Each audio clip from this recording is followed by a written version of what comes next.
ചെറുതാ. 3:30 മണി ഇനി എപ്പത്താനാ? Lure cast ചെയ്ത് ഒരു രക്ഷയില്ല. ഇനി ബൈറ്റ് എറിഞ്ഞ് നോക്കാം. ഇപ്പൊ മീൻ അടിക്കുന്ന സമയമാണല്ലോ, നമ്മൾ ലൂർ കാസ്റ്റിംഗ് നിർത്തിയിട്ട് ബൈറ്റ് എറിയാൻ പോവാണ്.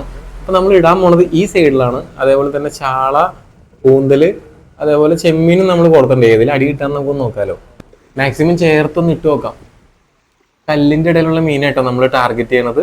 ഗൈസ്, നമ്മുടെ ആദ്യത്തെ മീനെ കിട്ടിയിട്ടുണ്ട്. ഏരിയാണ്, കല്ലേരി. ഇനി ഇടാൻ പോകുന്നത് കൂന്തലിന്റെ തലയാണ്. ഇതാണ്ട് ഐറ്റം. നമ്മൾ കല്ല് കെട്ടിയിട്ടേക്കാം. നമ്മുടെ ഈയങ് പൊട്ടിപ്പോയി. നമ്മൾ കല്ല് വേറൊരു നൂലിലാണ് കെട്ടിയിട്ടാണ്. കാരണം നമ്മൾ ദൂരെ അല്ല ഇടുന്നത്, നമ്മളിത് തൊട്ടടുത്ത് ഇടുന്നത്. അപ്പൊ അവിടെ ഭയങ്കര ഉടക്കാണ്. മീനടിച്ചാൽ കല്ല് പൊട്ടിപ്പോണം.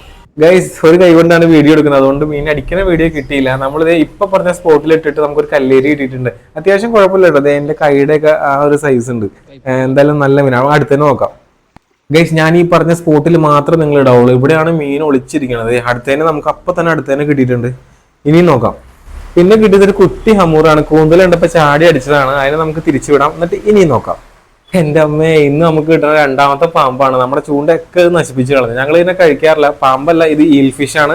പക്ഷെ ഞങ്ങൾ കഴിക്കാറില്ല, അതുകൊണ്ട് നമ്മൾ തിരിച്ചു വിടും. പിന്നെ നമുക്കൊരു ഏരിയ അടിച്ചിട്ടുണ്ട്, പക്ഷെ നല്ല ഏരിയ. എനിക്ക് തോന്നുന്നു ഇതാണ് ഇപ്പൊ ഇന്ന് കിട്ടിയതിൽ ഏറ്റവും വലുതെന്ന് തോന്നുന്നുണ്ടോ. ഇത് പിന്നെ നമുക്ക് മൂന്നാമത്തെ ഈൽ ഫിഷ് അടിച്ചിരിക്കുകയാണ്. ഇതോടുകൂടി നമ്മൾ ചൂണ്ടിടൽ അവസാനിപ്പിച്ചു. ഇനി നമുക്ക് അടുത്ത ദിവസത്തെ ചൂണ്ടിടലുമായിട്ട് കാണാം. താങ്ക്